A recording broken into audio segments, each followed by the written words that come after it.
आज के इस अवसर पर किस तरह की सोच लेकर आप आगे बढ़ें? कई बार होता है ना कि हम नया कुछ, आज बड़ा दिन है, कुछ रिजोल्यूशन लेंगे, तो आज का क्या रिजोल्यूशन होगा शिवसैनिक के तौर पर? वंदनीय बाला साहब ठाकरे साहब की आज शताब्दी है।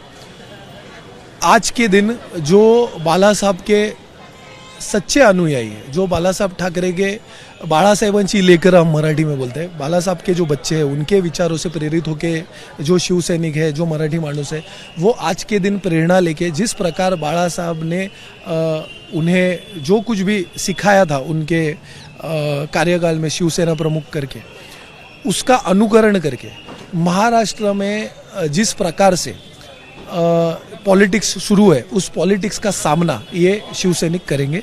और आपका जो अगला सवाल है उसका जवाब मैं अभी दे देता हूं। सामना की बात की, जिस तरह से सामना करेंगे, क्या ठाकरे बंधुओं में दरार पैदा करने की कोशिश की जा रही? क्यों? क्योंकि कई तरह के बयान आज सामने आ रहे हैं। राज ठाकरे का एक स्टेटमेंट आया उनके सोशल मीडिया की तरफ से कि फ्लेक्सिबिलिटी होना चाहिए। क्या उनका कॉन्टेक्स्ट क्या था? आप क्या रीड करें? आप मनसे में भी थे पहले, आज आप शिवसेना में। आज की जो पोस्ट थी वो मुझे लगता है कल्याण डोंबिवली के पार्श्वभूमि पर नहीं थी। आज की जो पोस्ट थी वो वंदनीय बाला साहब जी के रिमेम्बरेंस में उन्होंने लिखे हुआ एक पोस्ट है। उस पोस्ट में एक वाक्य में लवचिक ये शब्द, फ्लेक्सिबल ये शब्द आया। उसके ऊपर से सुबह से माध्यमों पर राजकीय डिकोडिंग शुरू है। वो ठीक है, माध्यमों का काम है। सरल भाषा में क्या समझा जाए? अब राज साहब माध्यमों से कभी दूर नहीं रहते, माध्यमों से ठेठ उनकी चर्चा रहती है। कभी भी एक माध्यमों के साथ फ्रेंडली रहने वाला नेतृत्व मतलब सम्माननीय राज साहब ठाकरे, आज वो यहाँ आने वाले हैं। मुझे ऐसा लगता है कि उसके ऊपर हम कोई डिकोडिंग ना करते हुए अगर हम ठेठ उनसे सवाल पूछे और वो तो ठेठ उत्तर देने वाले नेतृत्व है, तो आपको जवाब मिल जाएगा। बीजेपी और शिवसेना शिंदे गुट, दोनों ही नेताओं की बात आज हमने सुनी है, जिसमें वो बार बार ये कह रहे हैं कि राज ठाकरे का गला काटने की कोशिश की गई।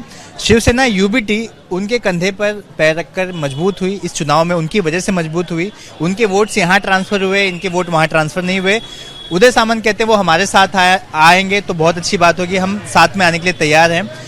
ये इस तरह की बातें क्यों अचानक से? ये कौन बोलता है? शिंदे गट के लोग बोलते हैं। शिंदे गट और बीजेपी। सुने ना, पहले तो शिंदे गट को जवाब दे देता हूँ। जो लोगों ने और बीजेपी जिस बीजेपी की गोद में बैठ के शिंदे के वो गद्दार एमएलए और वो खुद 3 राज्य घूम के आए, एक राज्य में सरकार बनाने के लिए और एक राज्य की सरकार गिराने के लिए। आज क्या बोलते हैं, दुर्भाग्य ऐसा है कि उस शिंदे के लोगों को ही, अपने नगर सेवकों को, वो झाड़ी डोंगर पहाड़ वगैरह की बात करने वाले लोगों को खारे समुंदर के पास वहां ताज यहाँ आके रुकाना पड़ा। किससे? उसी भारतीय जनता पार्टी से, अपने नगर सेवकों को बचाने के लिए, पार्षदों को बचाने के लिए, जिनके गोद में बैठ के वो 3 राज्य घूमे थे। तो पहले तो वो अपने घर में, अपने गिरेबान में झांक के देखे कि उनका क्या चल रहा है।